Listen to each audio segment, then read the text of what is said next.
السلام عليكم. اتركوا هنا. قدام يا قدامي وقفوا يا علي وقفوا احمد. وقفوا هنا.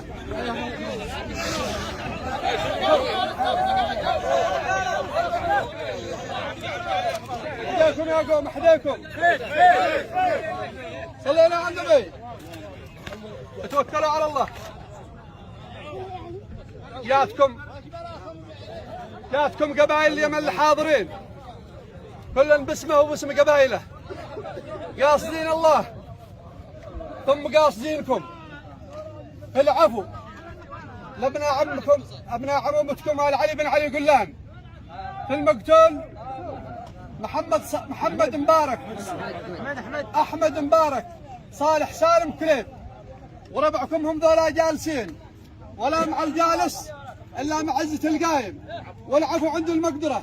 وهذا اواخر شهر طيب، الشعب اليمني كله ملتقي الان للسلام على الاف وعشرات الالاف المقاتيل، وهذا لا بني عليكم سلامتكم.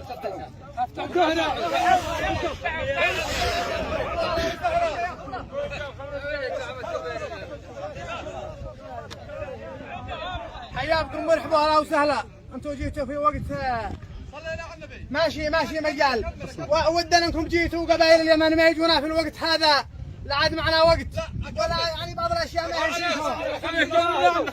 صلينا على النبي. احنا ما جينا في ذا الساعه نفسركم في المضافات، ما جينا الا واحنا هذا القوم جهزنا الفطور كامل، حلفوا كلهم وجيه القبيله قالوا ما يجهز فطورهم الا هم، وفطور جاهز ما عليكم منا، اكبر فطور واكبر ضيافه، ما كرم الله كرم المواقف، ما الجفان انتم وافين سلامتكم. وعندنا العيد الجواب الله ما يسمعوا كلام اهلا وسهلا. انا بالنسبه حاضر.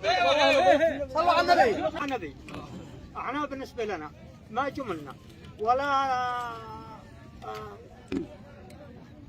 حظنا وحظكم يا دي جيتوا لا بعيد ولا قريب، قدكم قبائل اليمن عند عوال مبارك كليب والكلام عندهم، وهم عادهم يتكلموا على الرجال ما حد يتكلم عليهم، ولا الراي عندهم، واحنا راينا من رايهم.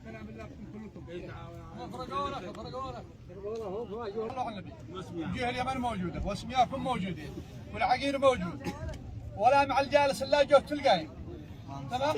عوال مبارك كليب ما قوم لازم تحضر. القبيله جات من كل حد ولها قدر كبير، سواء في جواب بعفو ولا ضيفه. اول حاجه يقولوا عيال مبارك كليب انهم عافين وسامحين لوجه الله سبحانه وتعالى.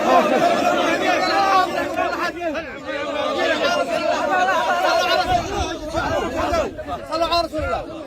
لو جه وجه الله سبحانه وتعالى ثم لو جه القبيله الحاضره انتم جيتونا وفطوركم معكم، لكن ولاصحابنا اكيد قوموا عليتوا لو عندكم 10.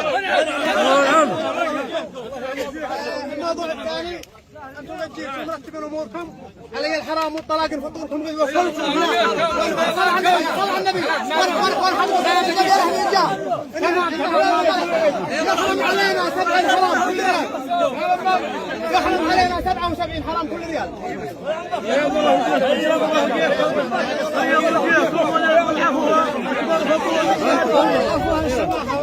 ولا عندك الجنة هو انك على العالية.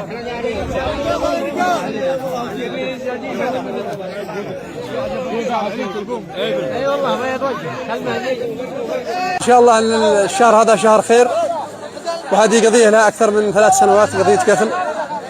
الشعب اليمني الان كله مجمع على ان يحذو حذو السلام في الاف القتلى وعشرات الالاف، وهذه هي قضيه واحده، قضيه قبليه، ان شاء الله تكون انها تفتح افاق لجميع القبائل للتصالح.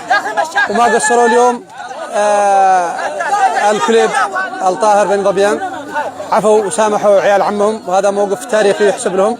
ان شاء الله ان كل القبائل يحذو حذوهم باذن الله. يا الله وجيكم. وندعو جميع القبائل الى ان يتجهوا الى